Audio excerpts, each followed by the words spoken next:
Hi hello നമസ്കാരം. Doctor Aparna സ്വാസ്ഥ്യരക്ഷയിലേക്ക് ഏവർക്കും സ്വാഗതം. ഞാൻ നിങ്ങളുടെ സ്വന്തം ഡോക്ടർ അപർണ അല്ല. കോവിഡ് എന്ന വലിയ മഹാമാരിക്ക് ശേഷം നമ്മൾ നോർമൽ ജീവിതത്തിലേക്ക് വന്നുകൊണ്ടിരിക്കുന്ന ഈ സാഹചര്യത്തിൽ നമ്മളെ തേടി ഒരാൾ കൂടി എത്തിയിരിക്കുന്നു. അതാരാണെന്ന് ഞാൻ പറയാതെ നിങ്ങൾക്ക് എല്ലാവർക്കും അറിയാം. അതാണ് HMPV അഥവാ ഹ്യൂമൻ മെറ്റാന്യൂമോ വൈറസ്.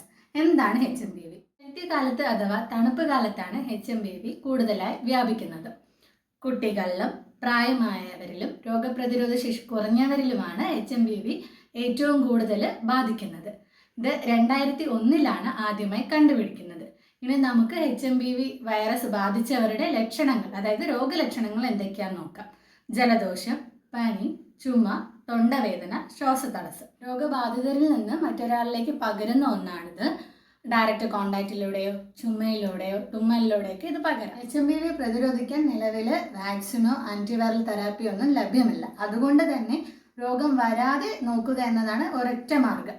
അപ്പം അതിന് വേണ്ടിയിട്ട് നമ്മൾ രോഗം വരാതിരിക്കാൻ ശ്രദ്ധിക്കേണ്ട കുറച്ച് കാര്യങ്ങളുണ്ട്. അത് ഞാനിപ്പോൾ ഇവിടെ പറഞ്ഞു തരാം. കൈകൾ ഇടയ്ക്ക് സോപ്പ് ഉപയോഗിച്ച് കഴുകുക. എന്തെങ്കിലും രോഗലക്ഷണങ്ങൾ, അതായത് ജലദോഷമോ തുമ്മലോ അങ്ങനെ എന്തെങ്കിലും ഉണ്ടെങ്കിൽ മാസ്ക് ധരിക്കുക. അതുമാത്രമല്ല പനി, ചുമ, ജലദോഷം അങ്ങനെ ഒരുപാട് രോഗലക്ഷണങ്ങൾ ഉണ്ടെങ്കിൽ സ്വയം ക്വാറന്റൈൻ ചെയ്യുക.